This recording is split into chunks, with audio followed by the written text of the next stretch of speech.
طبعا انت عارفه نظام الكار.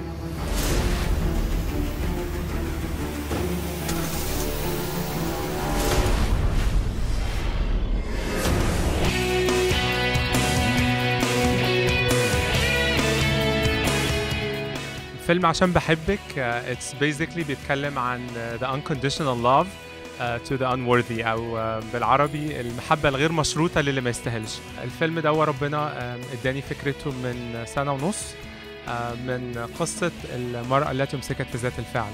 أتمنى إنه الفيلم يعجبكم. الفيلم هيبقى في Ultra Star Cinema April 25th و 26 و 27.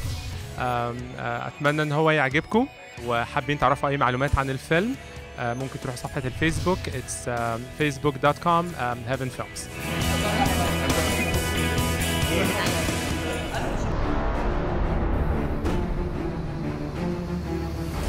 اللي انت ما تعرفيهوش ان انا اعرفك من زمان زمان قوي.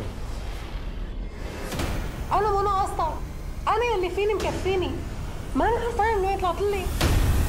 ريم دورك كان مهم قوي في الفيلم. دنيا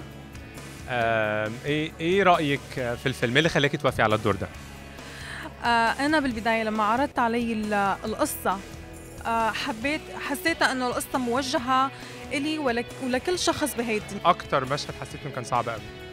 في مشهد نكون انا وادم عم نحكي وجها لوجه، واي دنيا انا از دنيا كان مشهد full of emotions، وكنت لازم أفكر إنه لو كنت أنا فعلاً بمحل دنيا شو ممكن دنيا يكون عم يدور داخلها، وشو ممكن الأحاسيس اللي كانت عم تشعر فيها.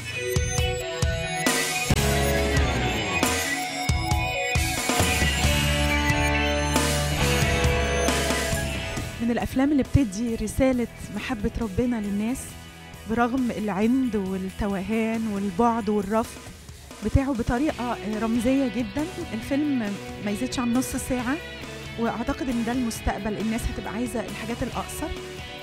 أتمنى إن هو يوصل لقلوب كل الناس ويتفاعلوا مع حب ربنا فيه. وشنودة بيحكي لي عن قصة الفيلم، اتأثرت جدا بيها ولأنها حقيقية.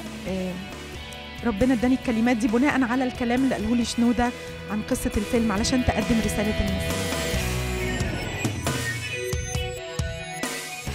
نتمنى ان الخدمة دي تتكمل وبتشجيعكم وتقدم الرسالة يعني دايما على طول. اللي عايز يبقى مننا لازم يثبت ولاء.